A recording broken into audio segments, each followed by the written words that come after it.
it. There we go. We're live. Welcome back to a Celtic State of Mind. I'm Paul John Dykes. It's Christmas Eve, babe, as they said. We've got Quinny in his residence. I don't know, is that your Switzerland residence, Quinny? I know that, you know, the money's piling in through Acsom, obviously. Yeah, I'm up in the Alps, hiding away. Up in the Alps. You've got Lawrence in his own public house there, just pouring a wee pint of Guinness. And of course... Dunn's Limeade. Oh, I love it. Limeade, mate. You know, I love it. I remember... Oh, look at that. That's old school, mate. Oh, get him delivered. The ginger man comes on a Tuesday now. Get a crate of ginger off him. The ginger man. This is like my dream when I was 5 years old. I could get a crate of ginger, full crate, 6 bottles of limeade, 6 bottles of orange crush. Not too sure what's my favourite. Lawrence is living his dream. I love it. And Liam Carrigan, putting us out to shame with another Christmas jumper. Liam, how are you doing, my man?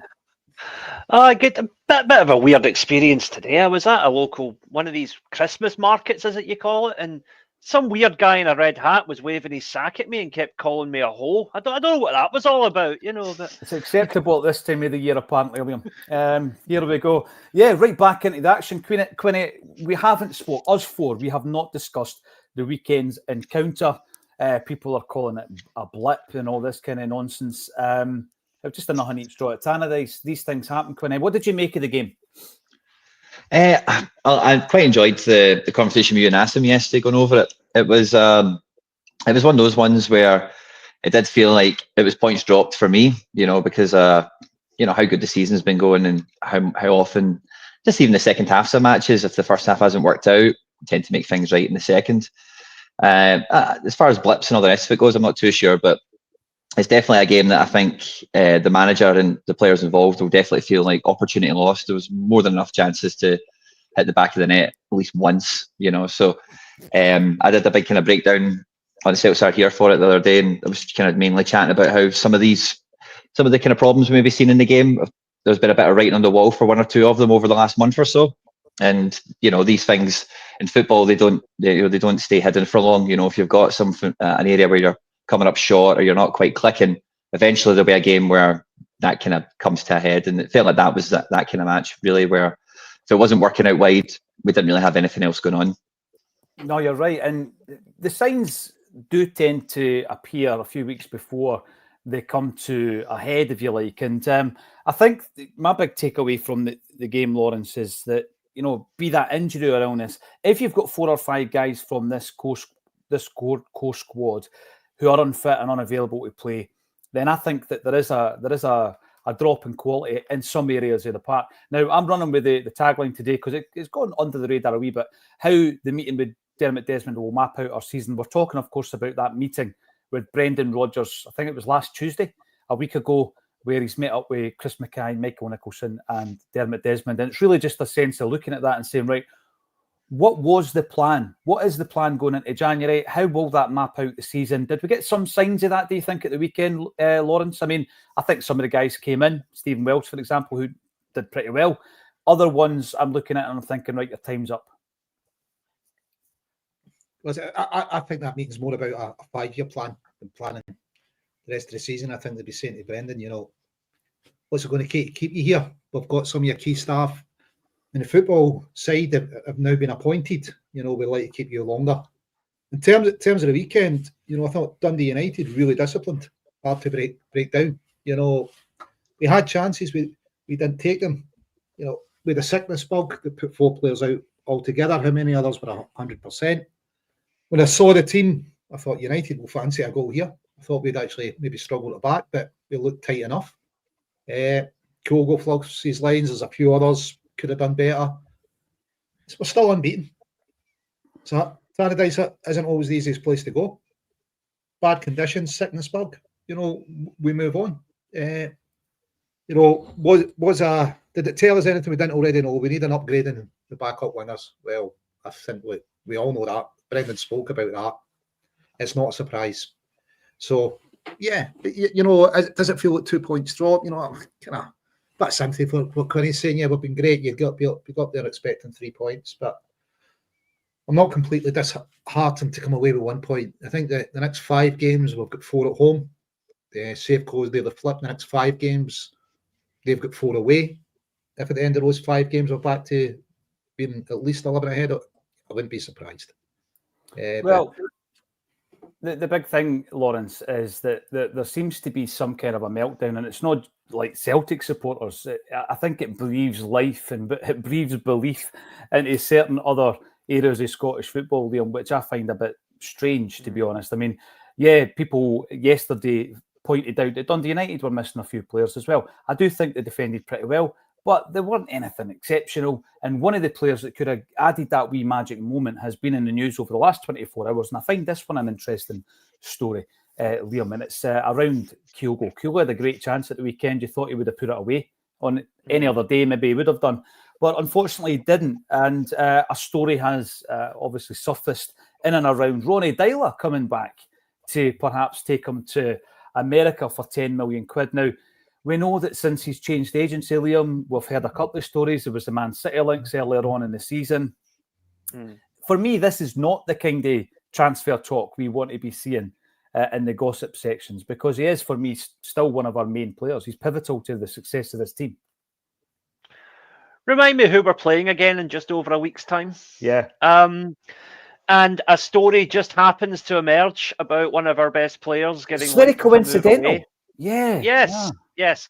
Right, the Kyogo thing. Now, remember, over in Japan, this media over here has its problems, right? They're far too deferential to the government, but that's another issue. But they do not report anything unless there's fact to back it up. Yeah. And there has been nothing over here about Kyogo going anywhere. So I'll stick my neck out here and say that it's another example of the media in Scotland desperately trying to maintain some semblance of competitiveness in this league. Because as long as the hordes over at Ibrox have some semblance of hope, they can continue to flog newspapers on the back of that false optimism. Yeah. That's exactly it's I mean, I guess it's kind of like what the young folk might call gaslighting.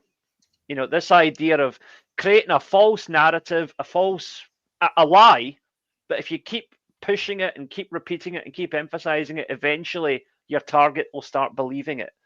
And the Rangers support, as gullible as they are, have been gaslit since that cup final into believing that they're actually on the same level as us.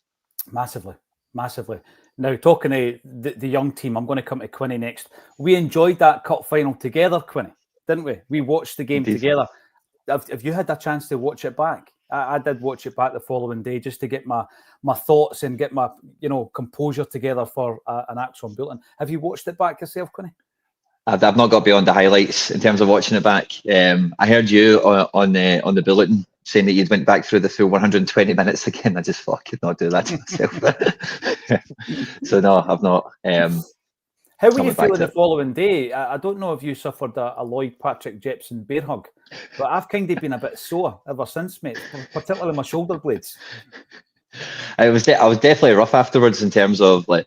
Normally after I go to a game, like I'm a very loud fan, like I sing and shout and do everything in between, and normally I can't talk afterwards. But that was the first game I hadn't went to the match, and I couldn't talk afterwards.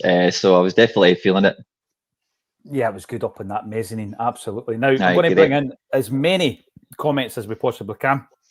Liam Carrigan says, "Listen, this is a story that has been manufactured in the press." And I think also, Lawrence, earlier on, there was a suggestion that the agency were at the hijinks as well when it came to that, putting out a story about Kyogo. I mentioned just last week that he's a player who's very close to scoring 100 goals for Celtic, and it's something I would love to see. I'd love to see Kyogo Furuhashi joining that 100 club, becoming a Celtic Centurion. Since I mentioned it, incidentally, he hasn't scored a goal. So he's on 81 at the moment. He's got 19 to go. Some people were suggesting that, that might even happen this season. He doesn't seem to be on that kind of form that he would score another 19 goals in this campaign. But Lawrence, do you agree with Liam? This is just all smoke and mirrors. If he moves, it'll be in the summer. It won't be just now. It won't be this window. Yeah, mainstream media making up a story. It's not as if they didn't have something else to cover. We missed Kuhn at the weekend. Now he's out of there because somebody stamped in the back of his leg and dragged their studs down off the ball. It was caught in corner, missed by VAR, missed by the refs. An incident I'd probably expect to be called up. It was missed during the game. A red card incident. You know, there's an argument it's cost us 2 points. You know, couldn't play it. Would we get 3 points at Tannadice? Don't see much media coverage of it. The outrage that's following a tug of a jersey, you know, violent conduct incident, completely uncovered by the mainstream media. Don't know why. You know, it was the same game.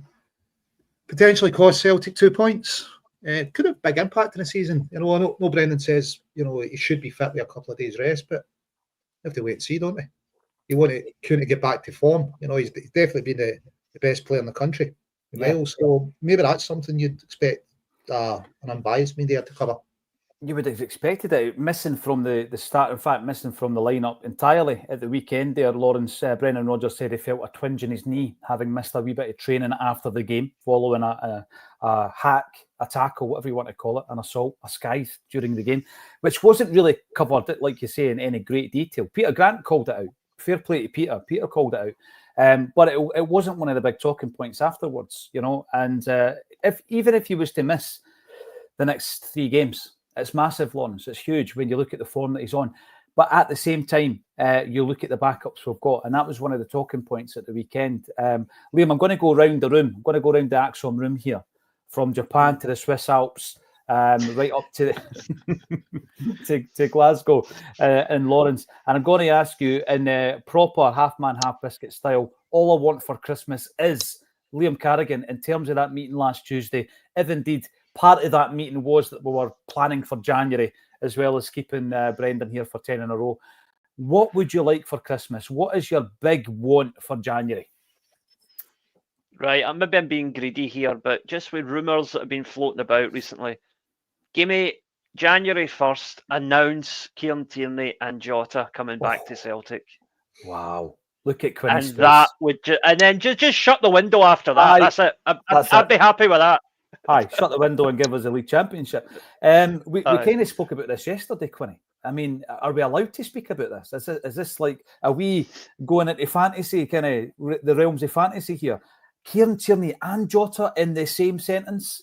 What's happening? Are we allowed to talk about that? That's crazy, isn't it? I think like with Tierney now at this point, it does feel like the writing's on the wall. Like the reports I read a few days ago, which I think kind of sparked the conversation coming back up again, was that by all accounts, he is willing to take a Celtic wage. And if, like, you know, all the caveats and all the, you know, things with Tierney to one side, if he's willing to take Greg Taylor's wage, which he isn't willing to take, then, like, you're not going to get anyone better to fill that spot. In terms of the Jota one as well, I think it would be interesting if we could get a loan deal done, because they've only recently signed him. He's barely playing for them. And if, you know, with the new manager, like Jota and Wren is going to be an early kind of breakup, as it were, it'd be in their best interest to put him in the shop window, a la, you know, Alexandro Bernabe, or like we did the first time we took him on loan, when we had that buy option kind of written into the contract with Benfica. So I wouldn't actually totally rule it out. It's probably, I think if we all ask Santa for that, if we follow Liam's lead here, maybe there's enough magic going around. I think Tierney's probably borderline inevitable. And then, yeah, if you get Santa to work some magic, Jota's not too far away, maybe, on loan. Oh, the Christmas magic. Anything else, Quinny? Anything else you would like to do business on come January? Because I think when we're talking about Kuhn and obviously his backup being Jamesy Forrest, both of those guys are out at the weekend. We play Yang, and when Yang comes off, we play Palma. Big talking point since then. A lot of people are unhappy with the lack of quality, the lack of end product by both players. The winger really is, that is in harsh focus at the moment, isn't it? Yeah, big time. The Balikwisha links are coming back up as well, but the quotes that I've read coming out of Belgium around that is that the first thing he needs to do is start playing. There's still teams like us that are still keeping tabs, but everyone's watching and waiting for him to get back on the pitch and, you know, actually get some minutes, because he did come back from injury for like a game or two and now he's missing again. Mm-hmm.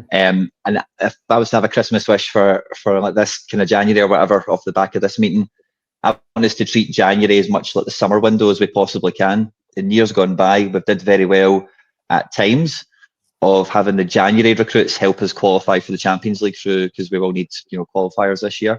So I really do hope that we would spend, I don't know, just to use a number, 10 to 12 million in this window on, you know, whatever it is we're going to get.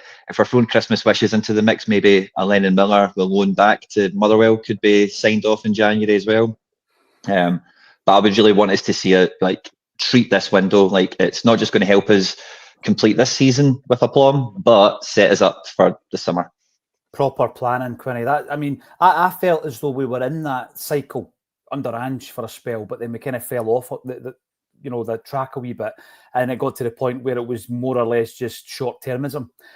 So you're right. I think what we're doing in January isn't just about this season. It is looking ahead to the next campaign. And then onto the Skylark, Christmas shopping, all done. Lauren's sitting there chilled as a chilled thing. Yeah. Everything's relaxed. Doesn't start to this afternoon. You're winding me up. Oh, You're winding me up, mate. Finish here at 1:30, finish work at 2, in town for 2:30, finish Christmas shopping 3:30, 4 o'clock, couple hours in the pub, back home. You can't do it. You can't do it on Christmas Eve, Lawrence. Come on. It's a man's man right there. He is, completely nonplussed, Quinny. Completely nonplussed. He's like, what are you worried about? I've got half an hour this afternoon. The only thing I don't know, if I'm going to go to Conley's, the toll booth, or Conley's and the toll booth. Right, so that's become the priority over the guest. Does your missus watch this show, Lawrence? I'm hoping the answer is no I don't think so. on this occasion. No, but she knows, mate. You know, obviously been married, 18 years now. So, yeah, she knows that today's my Christmas shopping day. Well, who knows what Mrs. Conley has on her Christmas shopping list. What do you have in terms of this meeting that Dermot Desmond had with Brendan Rodgers? So, I think the meeting will be a 5-year plan. Probably a new contract for Brendan. What we heard from Celtic Park, it's wingers. What would be on my shopping list? Let's start. KT back. Greg Taylor either signs if he doesn't. If he doesn't sign, another backup left back, sell Bernabe. Sell Stephen Welsh, recall Dane Murray. Sell Rocky. Buy another centre half of the quality of Cameron Vickers. Yeah. Get rid of Odin Holm. Probably Lennon Miller. A couple of wingers. Jota being one of them. And a striker. That's what I'd ask Santa Claus for. That we don't ask for much. We don't, and that striker isn't 3 points, obviously. Ibrox. That striker not being a replacement for Kyogo. That striker being being a third striker. Yeah, yes. And I think we're lacking that. And there's talk of Johnny Kenny coming back. You've obviously Summers. I think you want somebody to kick us on. No, we're still in Europe. You were 9 points clear. If we can make 4 big signings, I think we've got the money.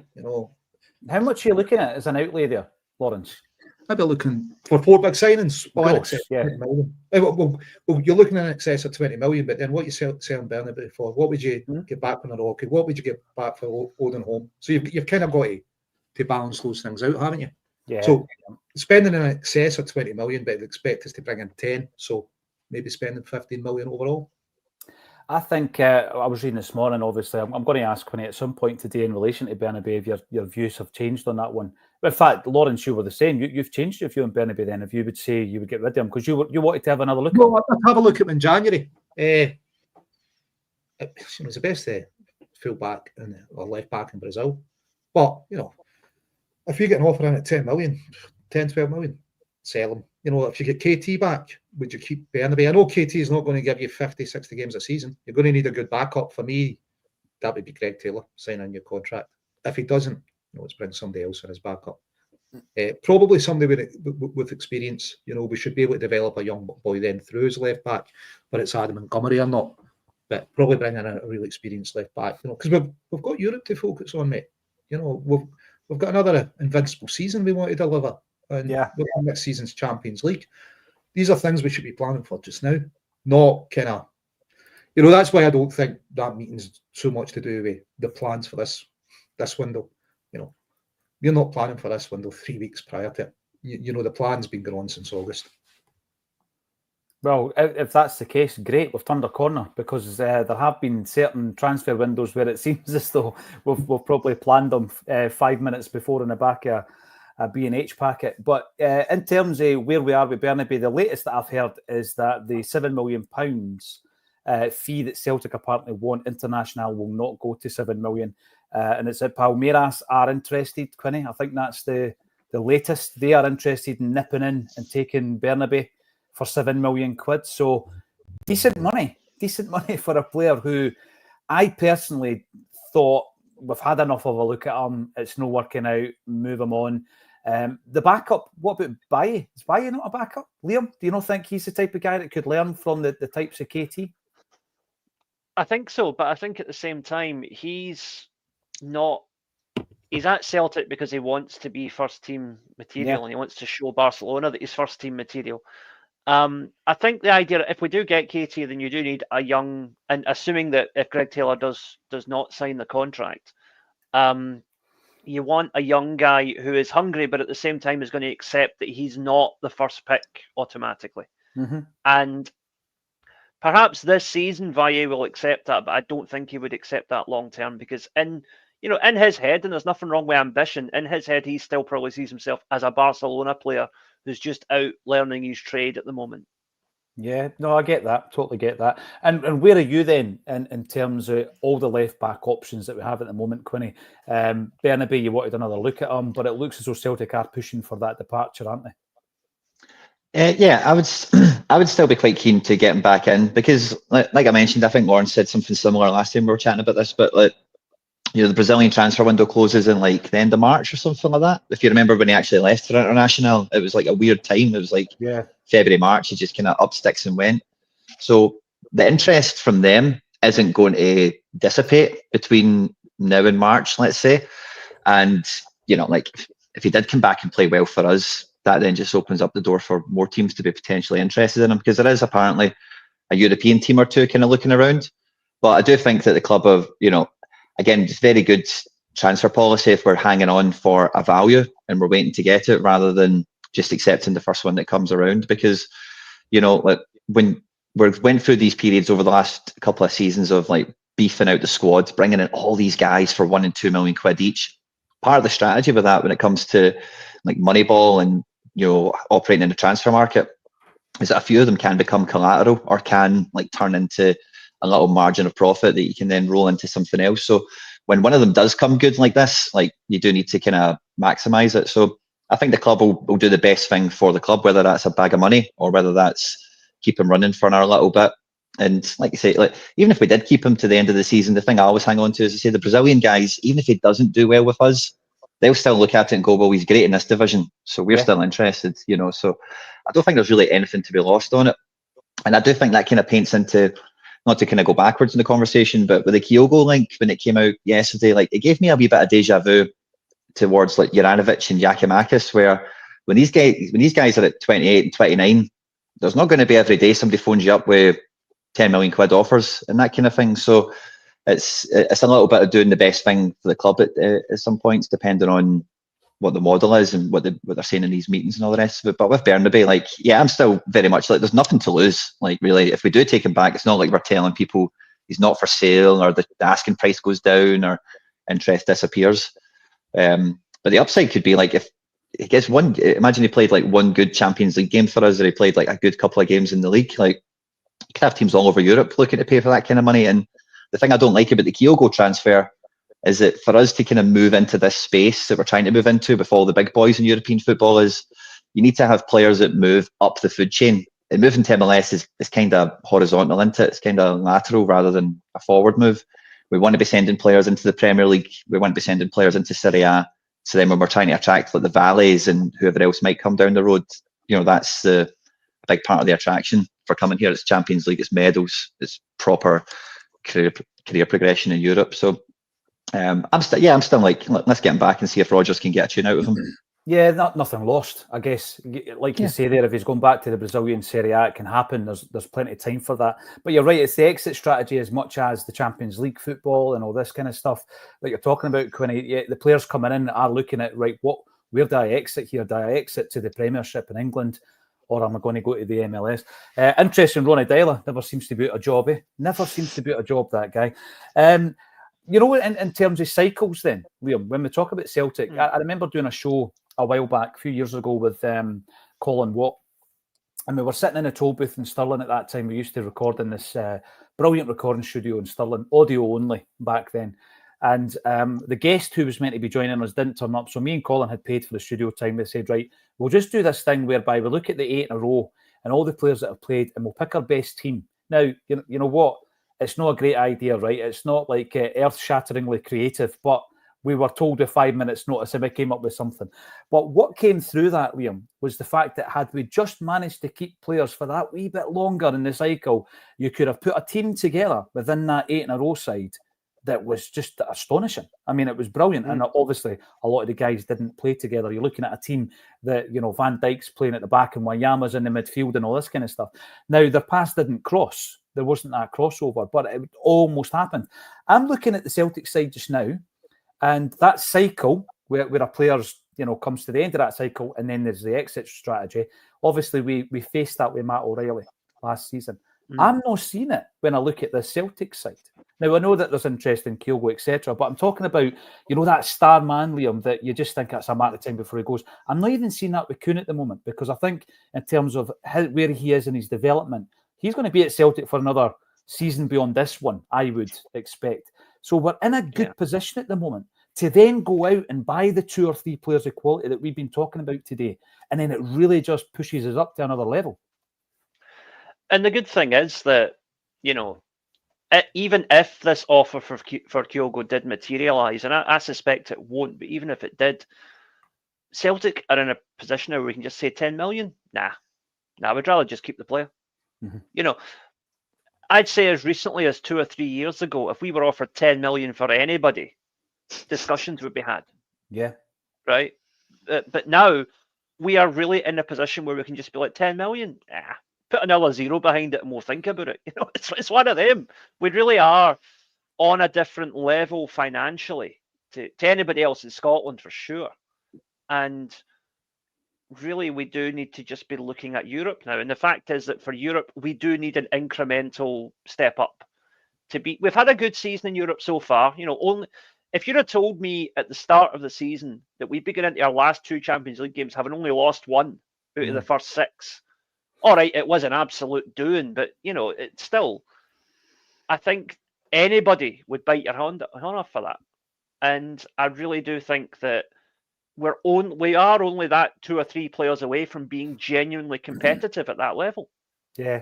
So I hope that we are going to make that step up and hopefully keep our best players, of which Kyogo is one of them. So yeah, I'd agree with that. Yeah.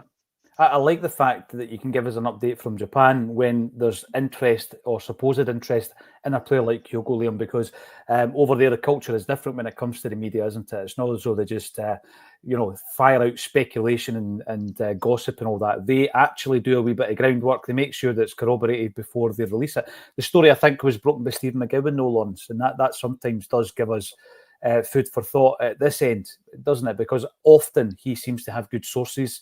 He's an old school journalist who actually does the legwork, and he seems like a decent guy as well. So when you see his name, you do think there's maybe a bit of weight behind that. But how much of that is generated by the agency? I think maybe for the last year, 18 months, there's been talk about Kyogo moving. He's at that age, if we want to get money for him, we'll need to sell him probably in the summer. So if it's driven by the agency, the player will be involved. If he wants to move on and he thinks there's better, if he wants to play the EPL, he's not going to play there with Celtic. So, it's probably driven by him. The timing of the story, I think Liam's right, is to do with we've got a Celtic save goal game coming up. The fact that, with players that we're not selling on in the cycle, I think some of that player that you'd expect to be maybe linked away is Reo, but I think he's been pretty poor of recent. His form's not there. So that's probably who I would have expected one of the players that we'd have been selling this summer.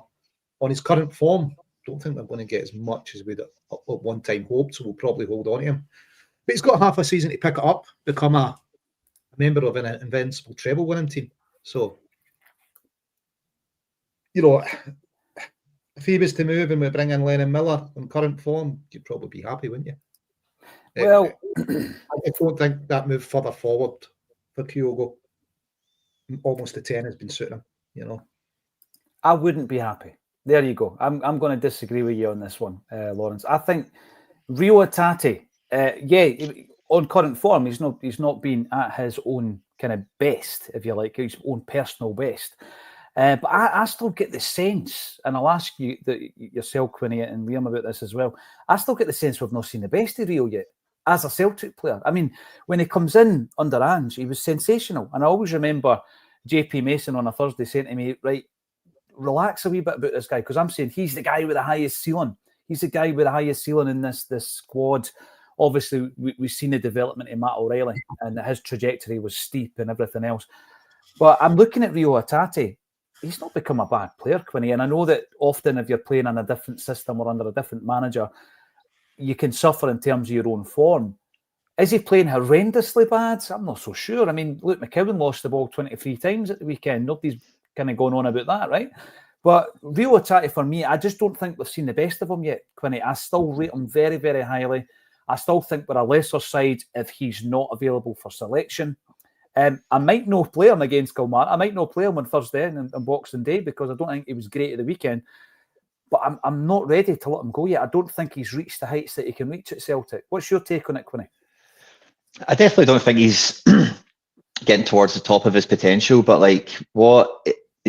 would I be happy if we sold him on the current kind of standing of everything? Probably not, because he's not showing the best version of himself. So we're probably not getting as much money as we would like for him in that way as well, for thinking about it from the financial point of view.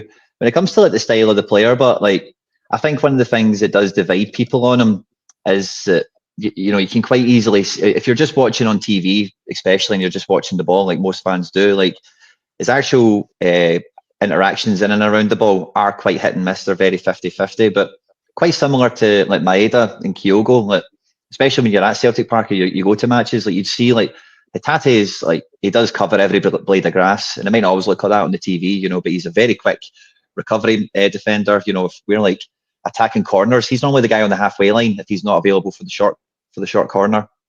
And other things like that, where the ball breaks back, he's quite often the guy you'll see back with the centre backs turning the ball over and turning around with it.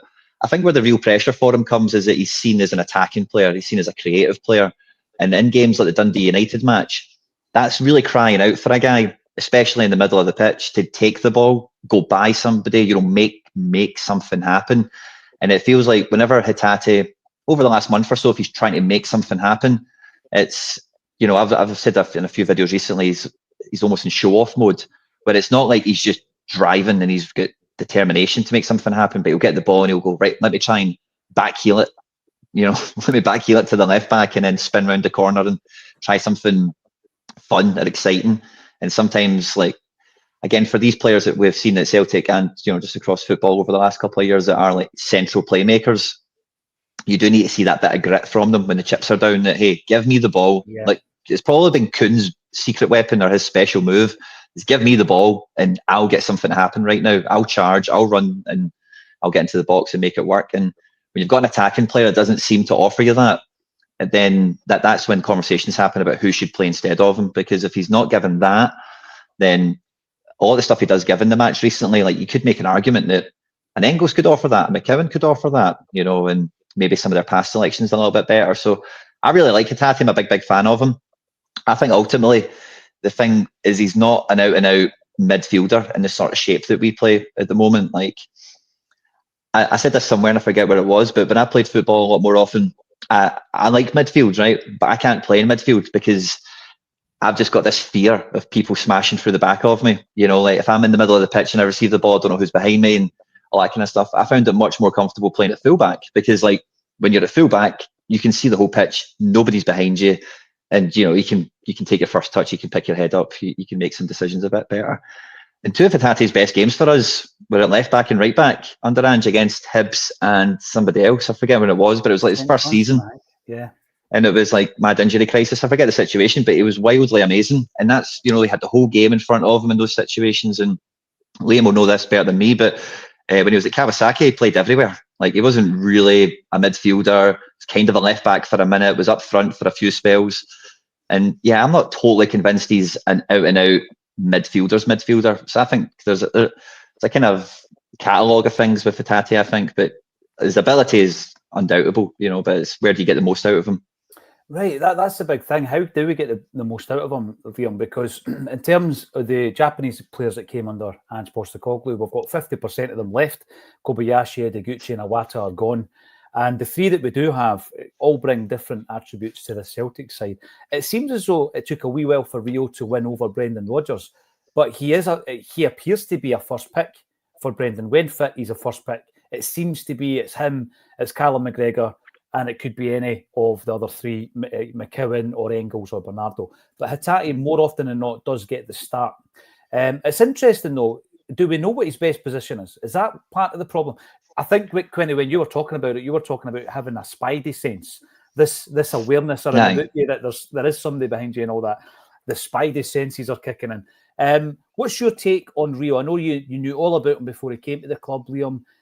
He's maybe having a patchy spell just now. Lawrence has suggested he's a player that might be at the end of his cycle. I hope that's not the case. I think he's got more football in him in a Celtic jersey. It's an interesting. There's a few things about Hatate, I would say. Like, first of all, Quinny's right. He won Player of the Year in his final season with Kawasaki, based largely on about a 10 to 12 game spell where he played at left back. Right. That was where he produced his best football that season. But he was excellent in a number of positions. And I think Celtic signed him because they saw the potential of a midfielder. They didn't sign him because he was a good left back, although that was where he played for the tail end of that season. But also, I'm reminded of something that my friend Sean Connolly said a wee while ago. He and I were on Celtic Down Under, I think it was last year. And he'd been back in Scotland for something, and he went to his first game in person for ages. And I'd been bigging up Dyson Maeda, and Sean wasn't really, he thought Dyson was a decent player, but he wasn't really buying into the as much as I was. And he was like, no. After he went to the game, he's like, I get it. I see all the stuff Dyson does when he's no got the ball, which you don't see on the telly. And the guy's class. And I think there's a similar thing with Hatate. I think there's a lot of stuff that he does, but because it doesn't end in a goal, or because it doesn't end maybe in a chance, that we don't really notice it. But I think he does so much work in that midfield to make it tick, and he frees up other players sometimes to do the more creative stuff. Mm-hmm. Now, I'm not saying he's on the same level, but I liken it to when Real Madrid were at their peak in the mid-2000s. And I saw an interview with Zinedine Zidane, and people were saying to him, who's the best player you've played with?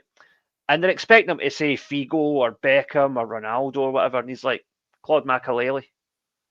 And the guy's like, why? He said, because he does the hard work so I can do the exciting stuff. Mm-hmm. And I think there is an element of that with Hatate. He does a lot of the short passes, the accuracy, the ball retention, the pressing, which then frees up other players to do the more creative stuff. But he's got the creative stuff in him as well when he needs to. Yeah. So I think maybe we need to look at how we're deploying him, because I do think he could be used in a more creative role, definitely. But I think as he is just now, he's doing fine. He's a player it's always going to be 50-50, because if you're the type of guy who's trying to create chances, it's risk reward. And if they come off, great. If it doesn't come off, then you think, oh no. But it's it's such a fine line, and I would have him in the team. I mean, I'm just seeing in the comments, Patrick saying maybe we should give him a wee rest, and I wouldn't be against him resting out the next game, but I want us to treat the Motherwell, or is it St Johnstone? Who do we play second? Whoever it is we're playing in this. Sorry, right. So St Johnstone will be the game after that, right? So when we play St Johnstone, I want that to be treated as a dress rehearsal for the game at Ibrox. So I want as close to the Ibrox starting lineup to be that starting lineup. So if Hatate does get a rest, let him bench him for the Motherwell game if need be. But I want him to be in the team for the St Johnstone game with a view to starting at Ibrox, because he knows how to play against them, and I think it will be, he's the sort of player they fear, and so is Dyson, so is Kyogo. He does, yeah, in these big games. The other thing, there's a point coming through in the comment section in relation to his experience, and I think what is meant by that, and you spoke about it when he signed, was that the real lack of senior games of football he had played prior to coming to Celtic, only 77 in total. Since signing for Celtic, he's played more than that. He's played 113 games for Celtic. But I think by now we would have adapted to that, Liam, in terms of the consistency of performance that's required if you want to play for Celtic and play in the Champions League. Because he came into the kind of senior game pretty late, didn't he? Aye. What age was he? 20, 22, 23, something like that? Aye, which is unusual because, you know, most players there, they go from university straight into the professional leagues. So there was a wee bit of a late development there. Yeah, I mean, I've still got... Sorry, tried playing Bernardo as the 6, pushing Callum further forward to help Reo. Give him a wee bit more experience beside him, you know, further up the park.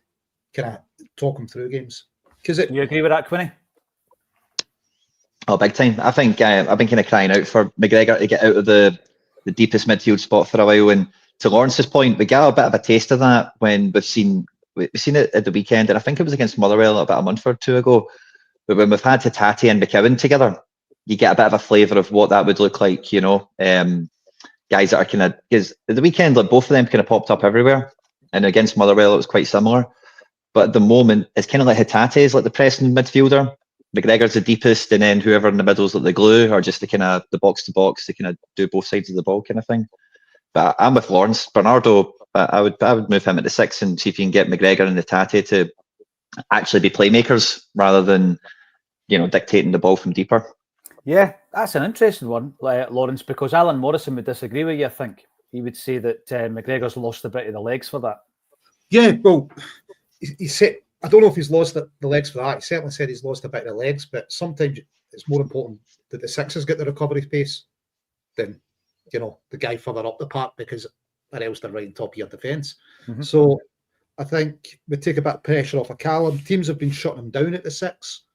Would they shut Bernardo down the same? Because they then need to watch McGregor further up, because we could just miss Bernardo out and give it straight to McGregor. I think it would freshen things up. I think, you know, and having Cal McGregor playing alongside Hatate, I think him talking him through the games a bit, saying, look, not a Hollywood pass every time, simple pass this time. You know, it might just make it a wee bit easier for Hatate to adapt. Yeah. Further, because I think he's playing further forward this season than last season. Maybe the wingers are doing more of the chasing back. But, you know, it's something to try. I think Bernardo's been an absolute steal for what we got him for. I think he's a cracking player. I think he can ping the long balls from the 6 as well, can't he? I think his passing's really good. But he can also break the lines if he needs to. No, without a doubt. It's great to see the following name popping up on the chat, and it's Colin Watt. There he is. We mentioned him and he appears. That's what happens, eh? You mention him and he will appear. It does feel at times that Hatate and Kyogo are very intelligent footballers and require the space to play into. With games like Sunday, with how narrow we played, it's difficult to play a killer ball. Yeah, I think that we can still utilise Hatate in a big, big way, and I'm sure if anyone can figure it out, it will be Brendan Rodgers. We've also got David Harvey. Merry Christmas and a prosperous 2025 to Acsom. It's getting to that point, guys, where all the Christmas shopping is done, Lawrence, and you can just chill out after this show. What? Seriously, mate, you're winding us up. You can just chill out after this show. This is the day for Christmas shopping. You're giving the gifts tomorrow. You know, why would you buy them 2 weeks ago? That's far too early. It's planning, man. It's planning. You're saying planning, mate. It's a Japanese method, just-in-time planning. You're saying, right, that meeting on Tuesday couldn't possibly be for January. We'd have planned that months ago. And you're sitting there on Christmas Eve, you've not bought a gift. No. Exactly. Buying footballs is different from buying gifts. Mate, I think that's we're giving Brendan a new contract. Brendan, what does the next 5 years look like? What would it take to keep you meeting? Brendan's been enjoying Europe, isn't he? You know, he absolutely has. There. He's got his own man in on the football side. We're spending a bit more money. If there's any chance of KT's coming, that's already a done deal. We already know what he wants. I don't think it'd be a Greg Taylor wage. It'd probably be a Callum McGregor wage. You know, what's Greg on? Maybe 9 or 12.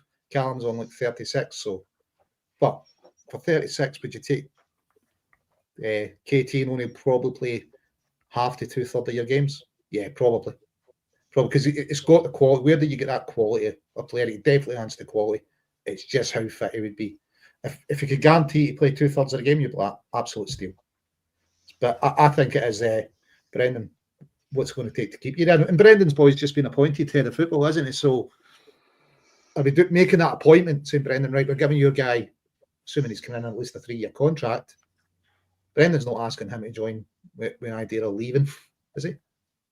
Oh, well, I hope not. I mean, Paul Tisdale, apparently, I was getting told the other night, he's best mates with Paul Smith. That's why he likes to cut a wee natty hat and all that kind of stuff. He likes his gear. He likes his clothing. Sorry, I better clarify that. He likes his clothing.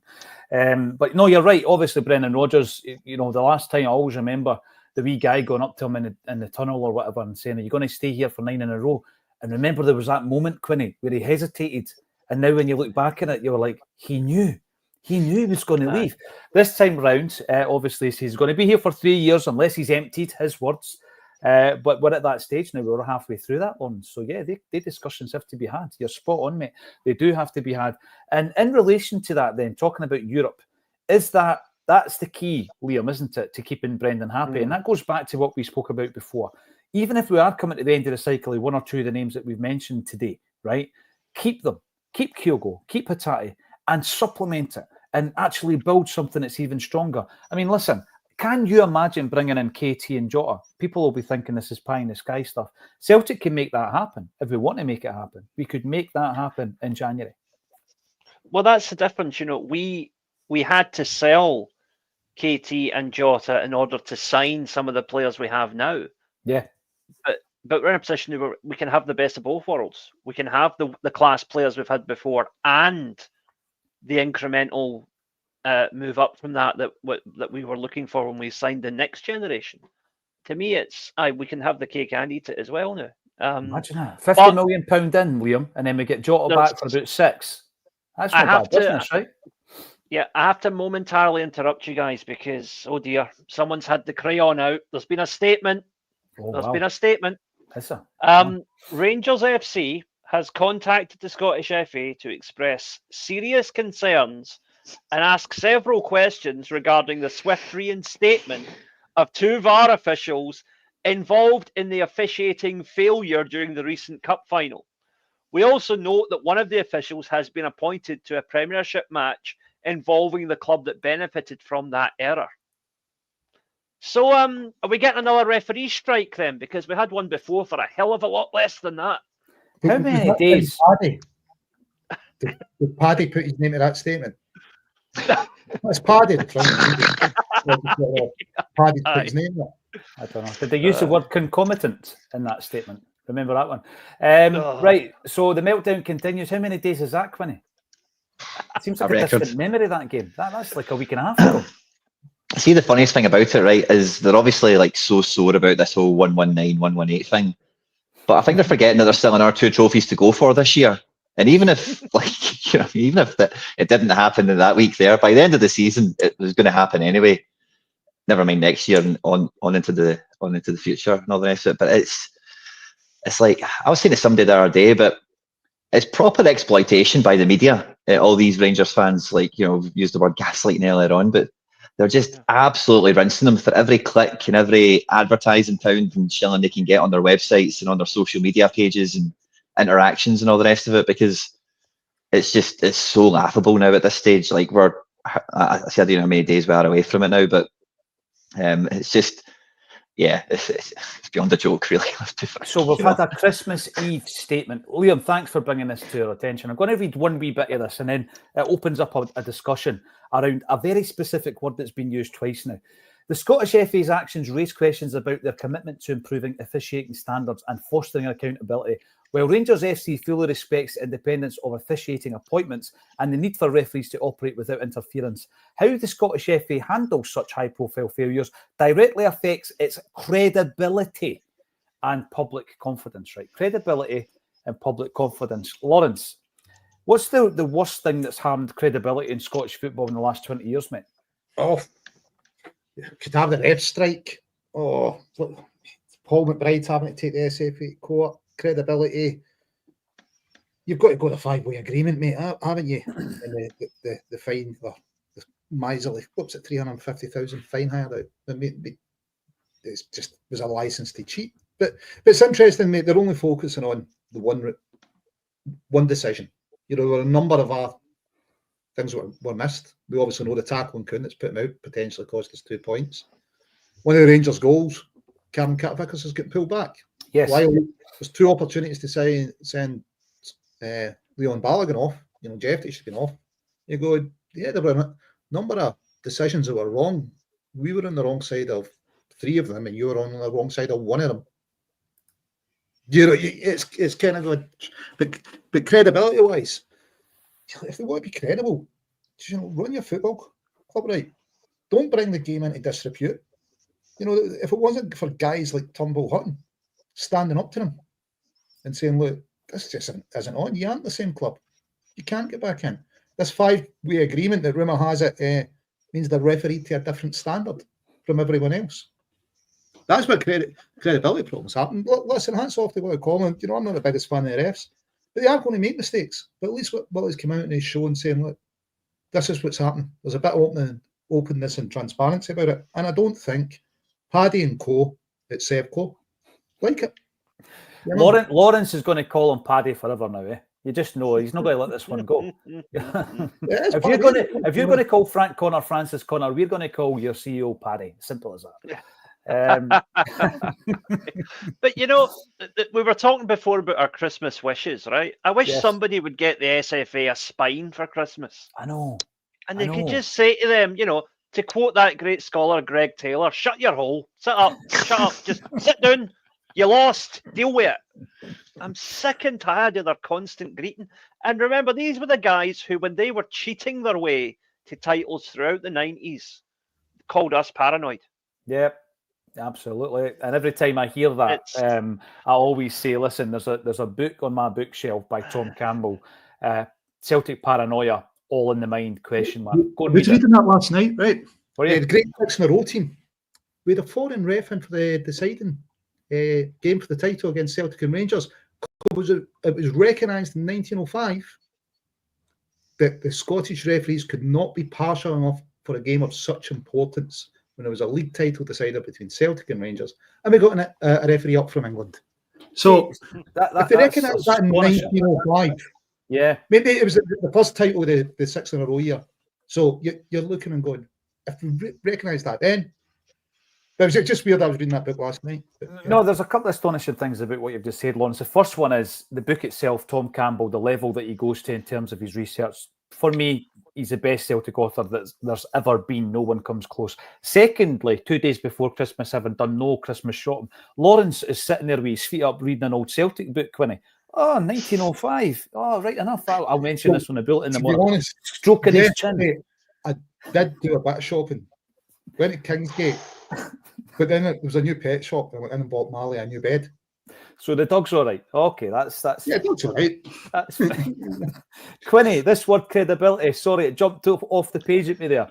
A statement by Rangers Football Club using the word of credibility when talking about Scottish football after what they've done for credibility of Scottish football in the last couple of decades. I think that you couldn't honestly mark their neck with a blowtorch, could you? No, that's what I was going to say. It's like it's incredible. Like I went to just check it on Google there, and still like if you write in the word penalty too, it autofills to Rangers. Like it's a worldwide, meme. Like it's not just us or Michael. I know that somebody was trying to chin Michael Nicholson for mentioning it in a board meeting. I think it might have been one of their fan channels or whatever. But it's like a world known, that how bad they were for getting penalties and all the rest of it in the immediate history. Never mind everything that we've kind of seen over like the last 20 or 30 years in my lifetime or whatever. And yeah, it's just that it's that guy, that's just got no self-awareness on anything, but can point out everyone else's flaws. It's in talking about credibility. And again, like the amount of referees that even the guy that was on, what was his name, McCurry, he's the guy that's got gave the Dundee United that horrible match, the famous Craig Levine like post-match rant, and he's appearing on Rangers fan media. You know what I mean? Like, imagine there was a ref that came on here, people would be straight away like, oh, well, he was obviously biased towards them when he was playing. And they're actually bringing in former referees into their fan media. Never mind the ones that are pictured in lodges wearing gloves and putting sashes on and going for a march and whatever else they're up to. So it's mind blowing. They can come out with some of this stuff. I know. I just can't wait for Paddy Power's latest advert because I'm sure they'll have a part two. They'll have a part two, won't they? After that. Urban Culture, it's a full house today. Yes, it is, my friend. And as you'll see, the Urban Culture was responsible for helping us out. And obviously in the skylight, you can see that, Lawrence, behind you. I must come round for a wee catch up and have a look at that jersey. Neil Lennon jersey. Long sleeve one as well, so you never know. But premium frame, mate. It's actual wood, not the kind of fake wood. So yeah, great gift from him. Sure, it'll raise a few quid. Absolutely. And thanks everybody for getting involved in relation to that. We have received some brilliant items over the last 12 months. We've got big plans for the next 12 months, not only for the charity endeavours, but for Acsom as a whole. And you'll find out about them in the coming months. Monty, always a pleasure to see you popping up. Afternoon to you as well. And Double Denim, there we go. Looking resplendent in his avatar there. Look at that smile. Absolutely tremendous. Afternoon, folks. Happy Christmas Eve. Hope everyone's well. He's so positive, isn't he? Chris McElwain, so positive. I love it. And then we've got Mantis Toboggan MD. Perfect January window would be along the lines of first team ready left back, Kieran Tierney, winger, Jota, an attacking midfielder, and about 6 or 7 squad players either excellent either on loan or permanently. Yang, Holm, Palmer, Novroski, and so on. Don't disagree with any of that. But what I would say is one player who's been on my exit list for the last 4 transfer windows, I think, has been Stephen Welsh. And Lawrence, to be fair to the player, I thought he played pretty well at the weekend. Some of the passing created, I think, 3 decent chances created by Welsh. Thought he played pretty well. Cracking ball in the second half. Looked like we might get a goal from it, through ball from him. Still think he needs to move on for his career, mate. I don't think he's going to become an established first-team player. I don't think the player wants to leave Scotland. I think that's the issue. You know, we've had a few bids for him. I think Alan's put some stats on him that shows, you know, he's a decent player. But where are we going if he's not going to be, you know, staking a claim for the first team? Is he just a blocker to Dane Murray coming through then? You know, I think at times we need to move these players quicker. Going, right, are they going to make it or not? And I don't think Stephen's going to make it as a Celtic first team regular.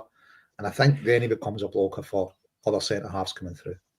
So, yeah, you know, didn't do anything wrong. But I just don't think he's stepped up enough and shown enough quality in the chances he's had. You know, he's been here, he's 24, he's had enough first team games. He seems to be away injury a lot, you know, so I would move him on if we could. Him, Rocky, by another centre half, Cameron Vickers quality, recall Dane Murray, and go from there. Yeah, I would tend to agree with that. He is a player, I think, that, you know, coming in quite early. Liam, 18 years of age when he makes his debut for Celtic, but he's only made 60-odd appearances in 6 seasons. That's no good for any player, is it? And he might not want to move. Mechelen, Toulouse, Udinese, there's been some good, you know, destinations for him, Liam, but it's not for everybody, is it? No, I think the problem is that when you're a guy like Stephen Welsh, who, you know, grows up wanting to play for Celtic, is effectively living the dream that we all have, albeit, you know, not to the fullest. Any move away from Celtic is mentally to him is going to seem like a step down. You know, to a guy like that, you know, with the greatest of respect to any other team, but he could get a move to Man United and he would still, in his mind, think it was a step down for Celtic. You know, that's the kind of mentality and that's the kind of mentality we want. We want guys who dream about playing for Celtic and live that dream, and it's great. You know, guys like Kalmack are the, you know, when that comes to the fore, and you know, Kieran Tierney been linked with a move back to us. I think the only reason that that's even being considered now is because we know how much of a fan he is, even though he's moved on to Arsenal. And I think that never leaves you. But Stephen Welsh does need to develop as a player. And I think it's going to have to be away from Celtic. It's frustrating. I look at players like Welsh, Yang, Palmer as the 3 examples that really jump out at me. I think 3 guys who will probably go elsewhere and be really good players. But for whatever reason, it's just not going to be at Celtic, I don't think. Well, see, for Welsh, Quinny, and I'll throw this one over to you because you were agreeing with Lawrence there as well about him being a decent enough player.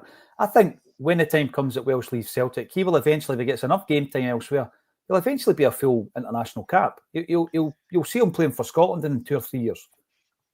Yeah, I would definitely agree with that. I think like Welsh has definitely got enough of the raw minerals to be like a proper good centre back.